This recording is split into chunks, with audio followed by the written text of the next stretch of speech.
Korov više nikad neće rasti kad ovo uradite. Svakako pogledajte video do kraja jer sve radimo bez kemikalija.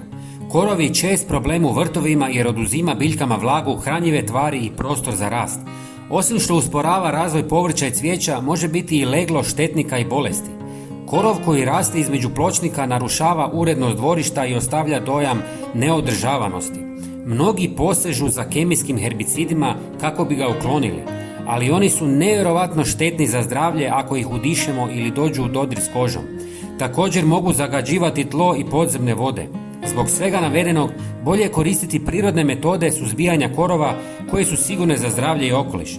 Možda mislite da je rješenje samo iščupati korov, ali to često nije dovoljno.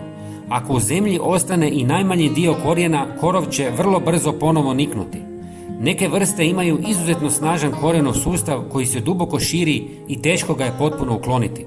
Upravo zato takav pristup često ne daje trajne rezultate, već problem samo odgađa.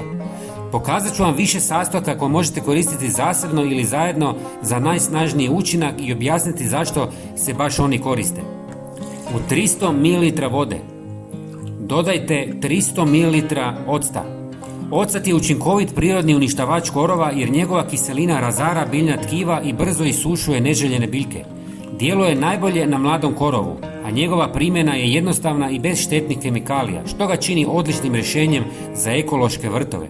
Ocat špricajte samo po korovu jer je štetan za tlo. Zatim dodajte pola žlice papra, jer njegov jak miris i ljutina odbijaju mnoge insekte, puževe i glodavce.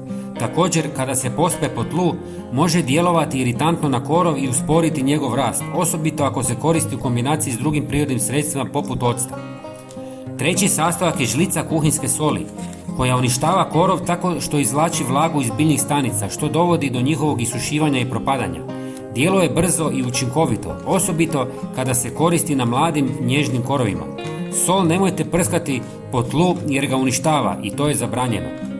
I zadnji sastojak je jedna žlica kuhinjskog ulja jer pomaže da se prirodni preparati za uništavanje korova dulje zadrže na listovima, čime pojačava njihovo djelovanje.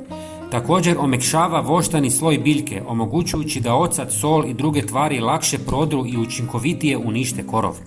Smjesu procijedite i napunite prskalicu. Prskajte korov isključivo po najjačem suncu jer je tada najučinkovitije. Pogledajte kako se korov osušio nakon samo nekoliko sati. Nevjerovatno. Nadamo se da će vam ovaj recept pomoći u borbi protiv korova. Pogledajte i naš sljedeći video na ekranu. Hvala vam i pozdrav!